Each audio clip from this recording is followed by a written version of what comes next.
continuous Yeah. about doing that. So, my humble brag is that I've given over 600 professional level speeches, and some of those weren't paid, and some of those were well compensated over the past decade.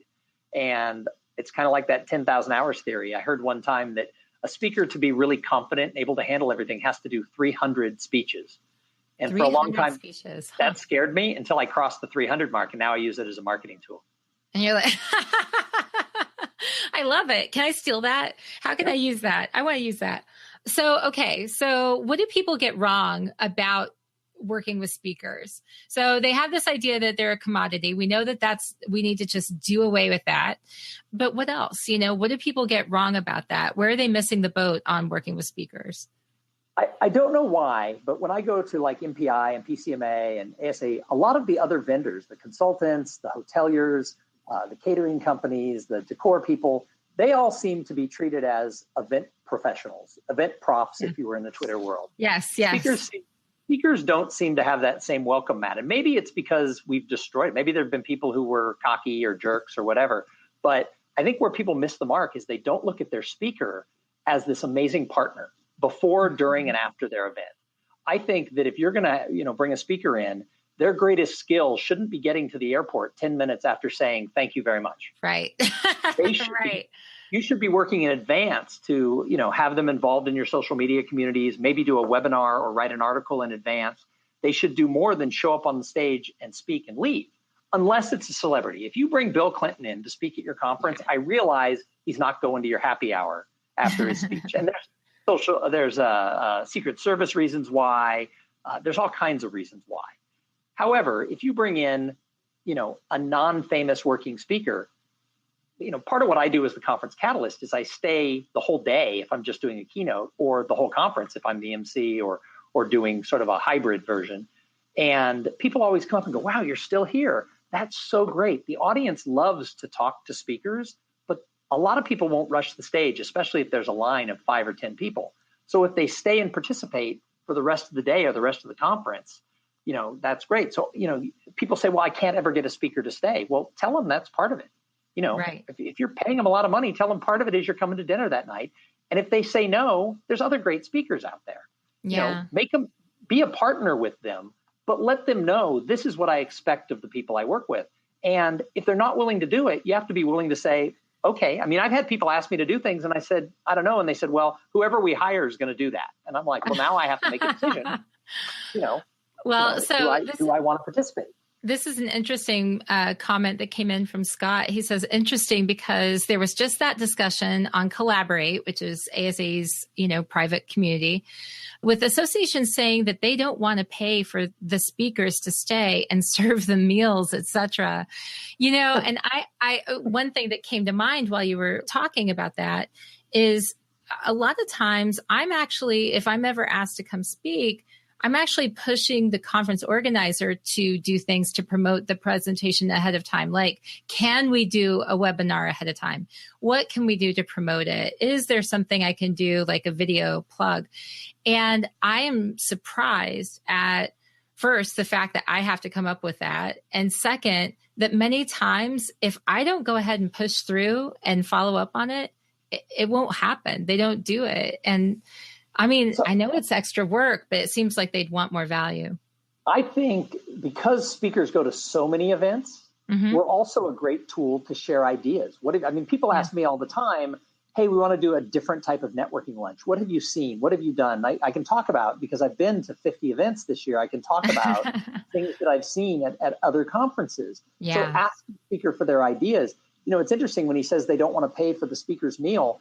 That is such a small cost. I mean, the clients I work with usually want me to stay. I just signed on to do a deal coming up, and it's going to cost them, for me to stay till the end of the day, is going to cost them a second hotel night. And they were like, that's totally fine, because we like the idea of the keynote speaker being there at the end of the day for the cocktail party. And so I speak at 8 a.m, and I'm staying through 6 o'clock that night because they want me to. And I said, okay, but there's that creates a second hotel night. But I was okay to do it. So, some speakers will say no, or they'll charge more. And that's just a decision and a negotiation that you have to make. But I find it interesting that people say, oh, I don't, I've got, now maybe if it's a 50-person deal, one extra meal, that's noticeable. But if it's an 800-person event, who would notice? I know. It's a buffet. I don't even know that, I mean, I guess they count the plates, but I don't think it's kind of a rounding error. And if you've got your speaker involved wanting to be a partner to help you create a better event and to really drive sort of that networking and that community feel, then the cost of giving them lunch isn't all that much. Right. Well, let's get into the good stuff. Let's get into, so you're seeing more and more success this year. You've been building this business and you do all of these different things. You do the facilitation. You are the keynoter. You are an author of 12 books and probably have another one brewing right now. The paradox of potential. There you go. So let's talk a little bit about building your own business in speaking and applying some of these rules. So what have you been doing and what kind of results have you been seeing as you've been applying these rules to your own career? So one of the things I really try to do is I try to be a resource as much as I can. So one of the things I do after I work with a client is, unless I'm booked through a bureau, because that's not my client, essentially. If a bureau books me, that is the bureau's client, and I'm there to support everything for the bureau because that's a different relationship. But if I'm booked direct, and most of my work is a direct booking, if I'm direct booked, I tell the client afterwards, I say, now that you've had me as your speaker and I've spent the whole day here with your audience, I would love to recommend some people for next year, because I think vetting great speakers is one of the hardest things, because I believe your speaker and your master of ceremonies sets the tone for everything you do. And so I will make 2 or 3 recommendations of other speakers I think are great.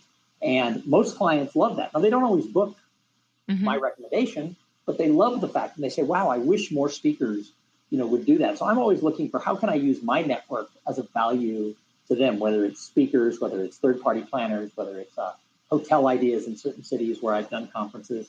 So the first thing I do is I try to create this ongoing relationship where I don't just speak and leave, but I tell people, you can call me forever. And even if you don't want to book me again, 4 years from now, you need a speaker and you don't want to have me back. I understand that. You don't want the same speaker in usually 2 or 3 years, but you can always call me to vet ideas.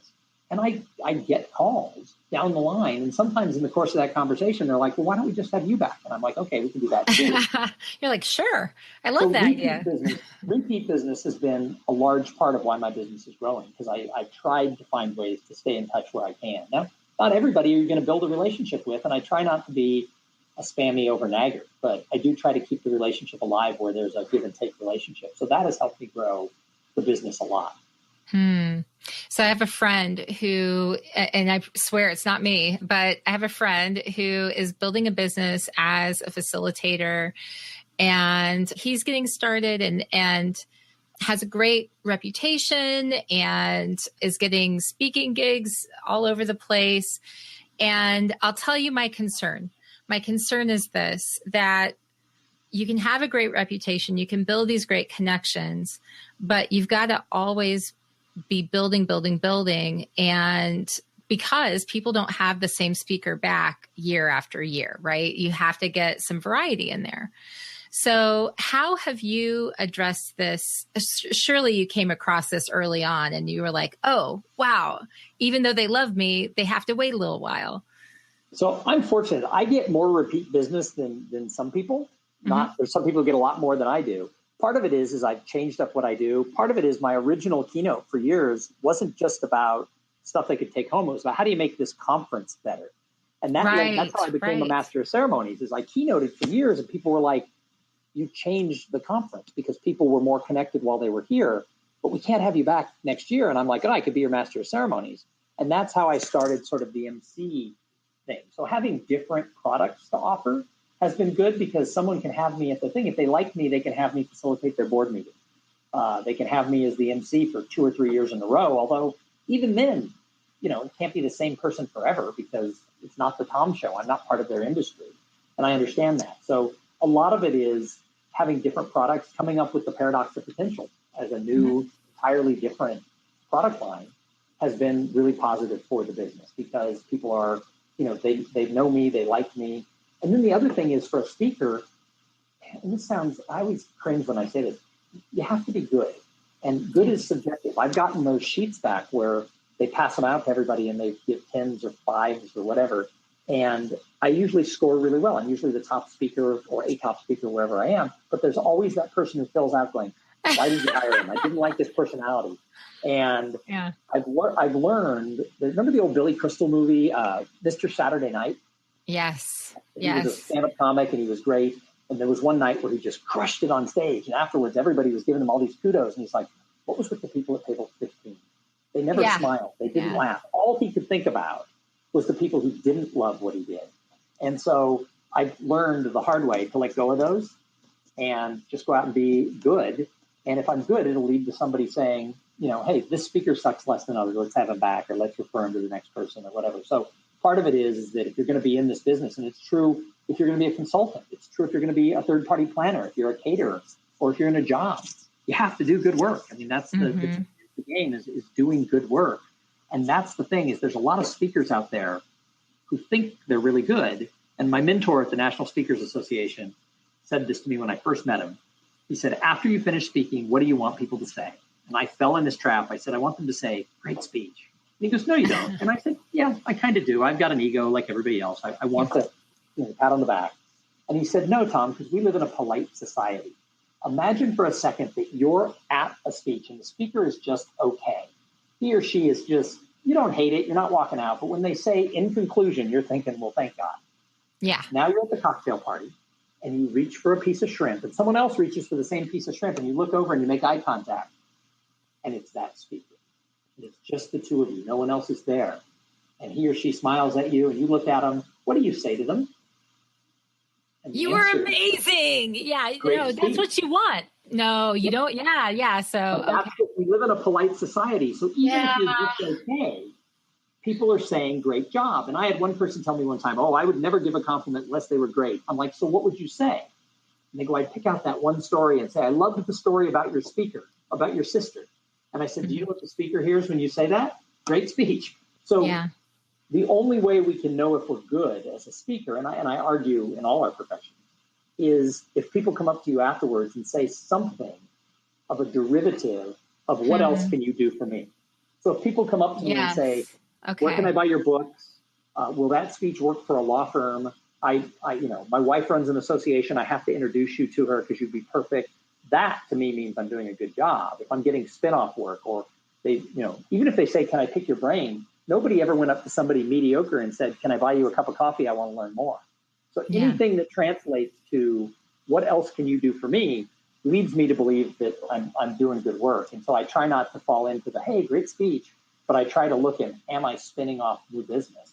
And if I'm spinning off new business, I know I'm doing something right. But the other trick for a speaker is you can't just say, yeah, I'm good, because the styles change.